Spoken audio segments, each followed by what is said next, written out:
পূজা, এ নাও মিষ্টি খাও তাড়াতাড়ি করে। কংগ্রেচুলেশন, তুমি ব্যাংকের ম্যানেজার পোস্টে চাকরি পেয়ে গেছো। তুমি কি পাগল নাকি? এরকম মুখের মধ্যে গুজে কে মিষ্টি দেয়? আমার বউ ব্যাংকের ম্যানেজার হয়ে গেছে, সেটা আনন্দের কথা না? তো মিষ্টি খাওয়াতে হবে না?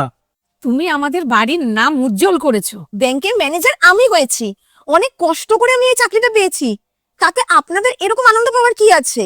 আমার ছেলের বউ ব্যাংকের ম্যানেজার হয়ে গেছে, এর চাইতে আনন্দের আর কি আছে? আমি নিজে কষ্ট করেছি, তাই আমি এই জায়গাটাতে আজকে আসতে পেরেছি।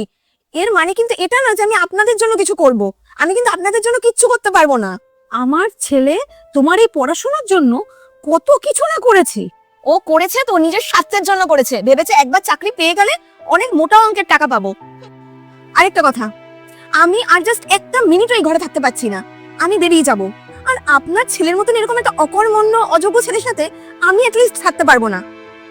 এতদিন তো আমার একটা বাধ্যতা ছিল যে এখানে থাকা, একটা আমার লক্ষ্যে পৌঁছানো। আর এখন আমি আমার যোগ্যতা অনুযায়ী এমন একজনকে খুঁজবো যার সাথে আমি সারা জীবন কাটাতে পারবো, যে আমাকে অনেক সুখে রাখবে, যার কাছে প্রচুর টাকা থাকবে, আর আমি আমার নিজের মতন করে লাইফটাকে লিড করতে পারবো। এরকম একটা অকর্মণ্যর সাথে আমি থেকে আমার জীবনটাকে বরবাদ করব না।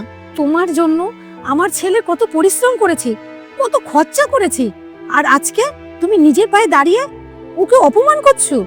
আপনি একটা কথা নিশ্চয়ই শুনেছেন যে লম্বা রেসের ঘোড়াতে সবাই টাকা লাগায়, সেরকম আপনার ছেলেও আমার পেছনে টাকা খরচা করেছে, কারণ ও জানে যে যোগ্যতাটা আমার মধ্যে আছে। ওর মধ্যে যদি যোগ্যতা থাকতো তাহলে ও নিজের পেছনে নিজে টাকা খরচা করতো না, তাহলে তো আজকে চাকরি ওই পেতো। বাবু, তুই আর কত খরচা করবি বৌমার পড়াশোনার পিছনে? আরে নিজের জন্য কিছু রাখ। আর দেখ তোর জামা কাপড়ের কি অবস্থা, তুই একটা নতুন জামা কাপড়ও কিনছিস না। আবার শুনছি নাকি তুই বৌমাকে নতুন একটা কোচিংয়ে ভর্তি করবি, তুই নাকি একটা বাইকও কিনবি। কিন্তু সব পয়সা তো ওর কোচিংয়েই চলে যাচ্ছে, কি করে কিনবি বাবা?